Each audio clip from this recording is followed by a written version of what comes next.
All right, it is media day, and we are talking 5A Division II with Samuell Head Coach Danny Cobbin. Coach, man, you're back. You're obviously in the DISD district. Some of the teams, obviously Kimball took off, Conrad took off. Things happen in realignment. It's all right, but it doesn't look like we're going to roll with the zone play this year. We're going to roll a good schedule. Talk about your Yes, sir. feelings about this district because, to be honest with you, you can't tell it, but I'll say it. Obviously, Sox up here, but Uh-huh. there is playoff spots to be had. Is that kind of stuff you're feeding to your guys during spring practice?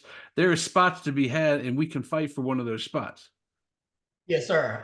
That's always, my mindset of making sure that our kids understand, that, our job is to get into the playoffs one.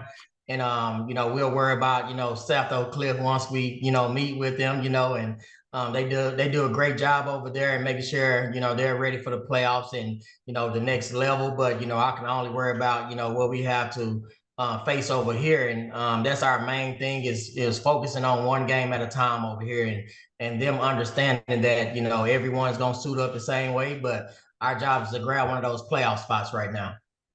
You look back at last year, and maybe some people would say there's not a lot of positives from a 3-7 season, but you lost to Conrad pretty badly, and then you came up and beat them at the end of the year. Not a lot of people end their seasons with wins either. So is there some momentum you can build off of that and say, hey, we may have took our lickings from them, but we weren't scared of them the second time around and took them down. Yes, sir. Yes, sir. That's always a good thing to go out with the win.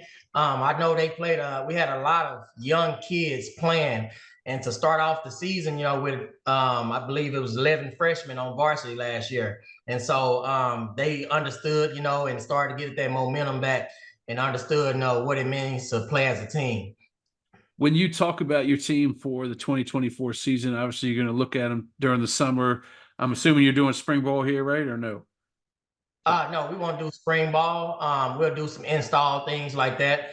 But we will have two scrimmages beginning on next year. And so we won't do spring ball, but we'll still go through our regular football operations.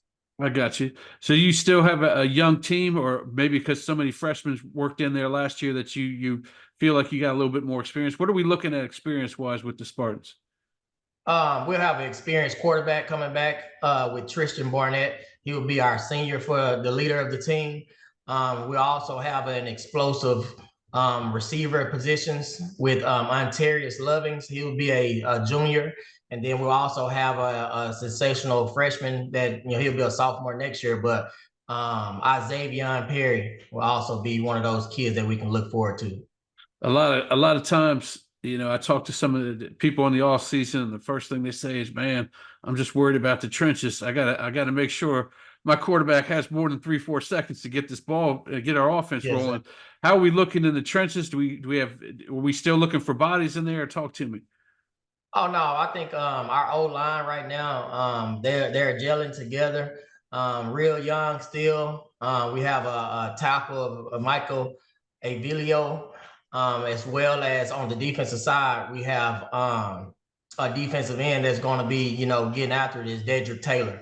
And so yeah, I believe that the trenches will be ready to play. They'll have no choice, of course, but that we do have a Dedrick will be a sophomore next year. He got a lot of playing experience, started as a defensive end last year, and then Big Mike, he'll be a junior next year. So he's a sophomore right now. He'll be a junior next year, ready to roll.